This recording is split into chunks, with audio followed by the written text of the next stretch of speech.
Hello everyone. जैसा कि कल हमने बीपीएससी शिक्षक बहाली की सीरीज़ स्टार्ट की थी, इसमें आज हमारा सेकेंड वीडियो है। आज हम पॉलिटी का फर्स्ट लेक्चर देख रहे हैं। पॉलिटी में हम सबसे पहले देखेंगे कि कॉन्स्टिट्यूशनल डेवलपमेंट ऑफ इंडिया।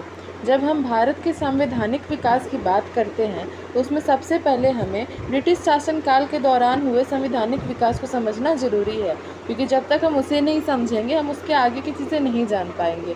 तो कॉन्स्टिट्यूशनल डेवलपमेंट में आज हम लोग पढ़ेंगे कि 1600 से लेकर के आगे जितनी भी चीज़ें हुई हैं एक एक करके सारी चीज़ें हम पढ़ेंगे।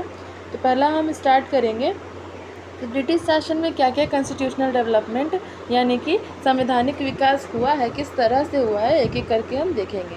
तो इसे हम दो भाग में बांट देते हैं अच्छे से समझने के लिए। सबसे पहला होता है ईस्ट इंडिया कंपनी के शासन के अधीन, जो 1600 से लेके 1857 तक चला। उसके बाद आया ब्रिटिश सम्राट के शासन के अधीन, जो कि 1858 से 1947 तक चला। और उसके बाद देश आज़ाद हो गया था, तो उसमें ब्रिटिश सम्राट का हम नहीं देखेंगे, उसके पहले का हम देखेंगे। तो सबसे पहले हम स्टार्ट करेंगे आज ईस्ट इंडिया कंपनी, यानी कि इसको बोलते हैं हम लोग द कंपनी रूल। और ब्रिटिश सम्राट का जब स्टार्ट हुआ था इसे हम बोलते हैं ब्रिटिश क्राउन रूल।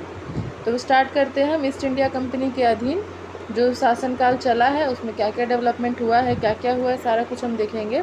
तो सबसे पहले जब हम देखते हैं तो इसमें पहला जो राजलेख आया था, चार्टर आया था, 1600 ईस्वी का राजलेख आया था, यानी कि चार्टर आया था 1600 ईस्वी में। क्या बताया गया था उसमें? उस टाइम पे हुआ था कि महारानी एलिजाबेथ जो थी, इस राजलेख के माध्यम से महारानी एलिजाबेथ ने क्या किया था, ईस्ट इंडिया कंपनी की स्थापना करके और ट्रेड मोनोपोली लागू कर दिया था। ट्रेड मोनोपोली क्या होता है? व्यापार का एकाधिकार। एकाधिकार इन द सेंस उन्होंने लागू कर दिया था कि जो भारत है और भारत के अगल बगल के 15 देश इसमें हैं शामिल एशिया के, उसमें ट्रेड मोनोपोली लागू किया ईस्ट इंडिया कंपनी का। यानी कि ईस्ट इंडिया कंपनी ही वहाँ पे व्यापार कर सकती है, बाहर से कोई और कंपनी वहाँ पे आके व्यापार नहीं कर सकती है।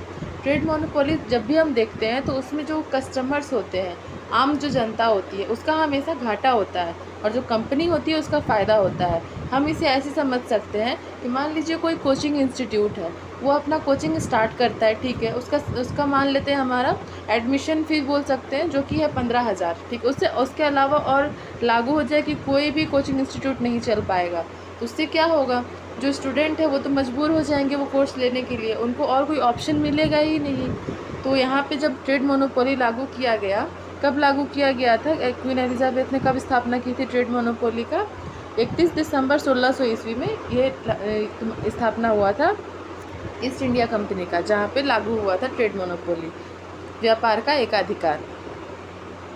इसके बाद ईस्ट इंडिया कंपनी के बारे में हम जान लेते हैं कि जब स्थापना हुआ था उस समय इस कंपनी की कुल पूंजी क्या थी, कितने की पूंजी से ये स्टार्ट की गई थी कंपनी। तो उस समय पे स्थापना के समय जो कुल पूंजी थी कंपनी की वो थी 30,133 पाउंड।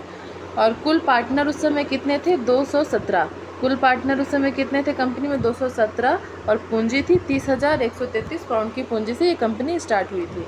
यहाँ पे EIC लिखा हुआ है। EIC का मतलब हम समझ लेंगे ईस्ट इंडिया कंपनी।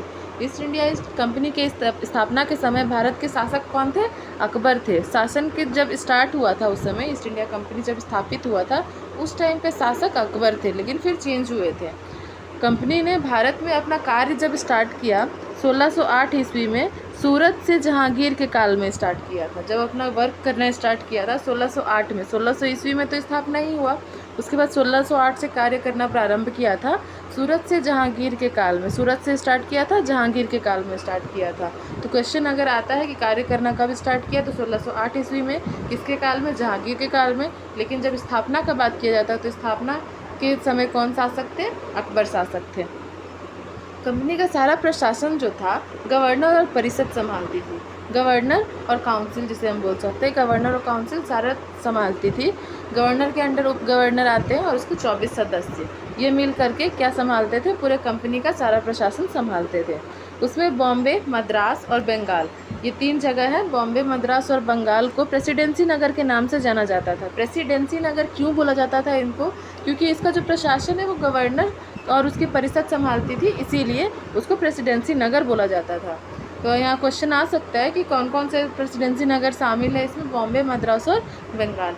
यहाँ पे हमारा 1600 ईस्वी में जो चार्टर आया था वो ख़त्म होता है। जो मेन चीज़ें थी वो हमने डिस्कस कर ली।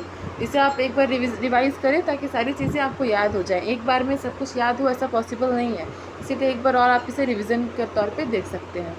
उसके बाद जब 1600 ईस्वी वाला ख़त्म हुआ, उसके बाद आया रेगुलेटिंग एक्ट 1773। 1600 के बाद कौन सा आया? 1773। याद करते चलेंगे। रेगुलेटिंग एक्ट यानी विनियम अधिनियम। इसमें हुआ क्या था? विनियम अधिनियम कैसे आया, कैसे पास हुआ था? तो लॉर्ड उस समय पे ब्रिटिश शासन के तत्कालीन पीएम, मतलब उस टाइम पे जो पीएम थे वो कौन थे? लॉर्ड नार्थ थे।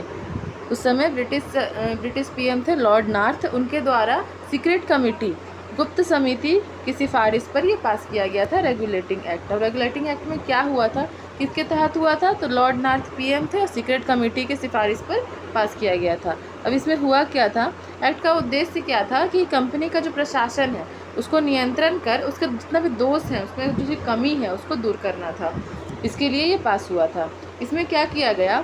बंगाल प्रेसिडेंसी, मद्रास प्रेसिडेंसी और बॉम्बे प्रेसिडेंसी, सबका क्या किया गया? इस एक्ट के द्वारा एक ही गवर्नर कर दिया गया। इस एक्ट के द्वारा बंगाल के जो गवर्नर थे उनको तीनों के गवर्नर बना दिया गया था। तीनों प्रेसिडेंसी का संयुक्त गवर्नर बना दिया गया। उस समय कौन थे? बंगाल का गवर्नर जनरल वारेन हेस्टिंग्स थे। नाम याद रखेंगे हम, जिनको तीनों जगह का क्या बना दिया गया था? संयुक्त गवर्नर बना दिया गया था। किसको बनाया गया था? वारेन हेस्टिंग्स को। कब बनाया गया था? 1773 में बनाया गया था। इनको तीनों जगह का गवर्नर किसको बनाया गया था? वारेन हेस्टिंग्स को। आगे बहुत सारे नाम आएंगे तो कन्फ्यूज़न हो सकती है, इसलिए अच्छे से पढ़ें।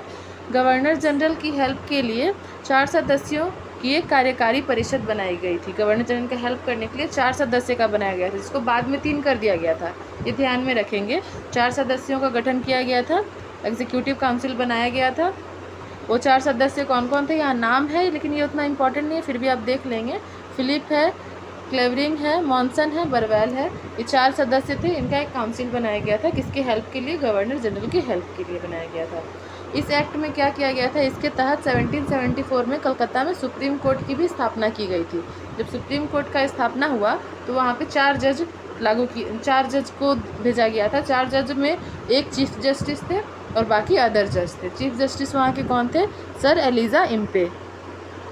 यहाँ पे नाम है सर एलिजा इम्पे। बाकी 3 जज थे, चैम्बर्स, लिमेस्टन और हाइड। बाकी 3 जज थे। ये उतना नाम इम्पॉर्टेंट उतना इधर का नहीं है, आप बस याद कर ले कि 1774 में कलकत्ता में सुप्रीम कोर्ट का स्थापना किया गया था।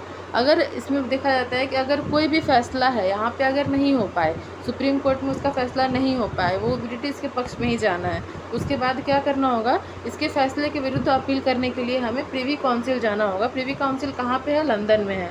अगर यहाँ पे अगर किसी चीज़ का फैसला नहीं हो पाता है या आप उससे सहमत नहीं है तो आप कहाँ जा सकते हैं? London, privy council.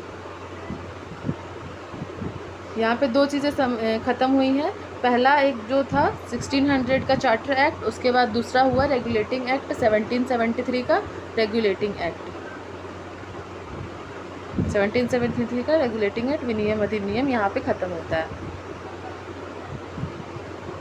इसके बाद आता है 1781 का सेटलमेंट एक्ट। इसके बारे में ज़्यादा नहीं पढ़ना है, एक लाइन है बस।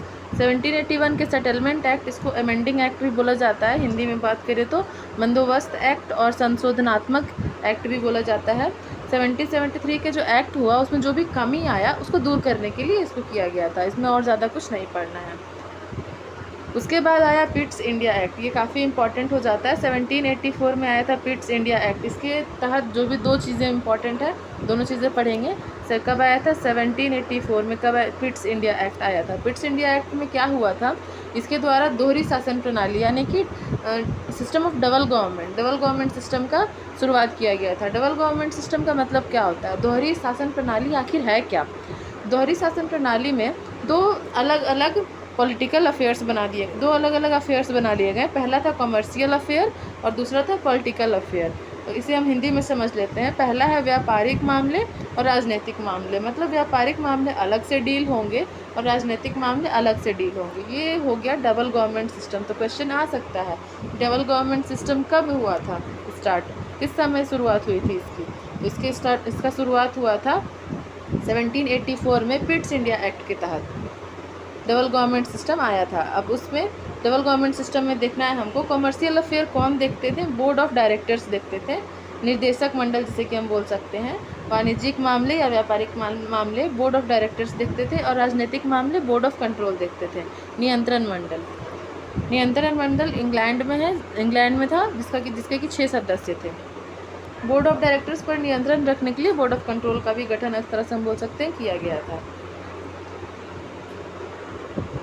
और इस अधिनियम के ही तहत जो 4 गवर्नर जनरल का हुआ था, तो गवर्नर जनरल के परिषदों में संख्या 4 से हटा के 3 कर दिया गया था। इससे पहले हमने पढ़ा गवर्नर जनरल की हेल्प के लिए 4 रखा गया था, 4 लोगों को, जिसको हटा करके 3 कर दिया गया था। किसके तहत? तो यही पिट्स इंडिया एक्ट के तहत। इसके बाद आता है चार्टर एक्ट 1793। आज के लिए हमने क्या क्या देखा?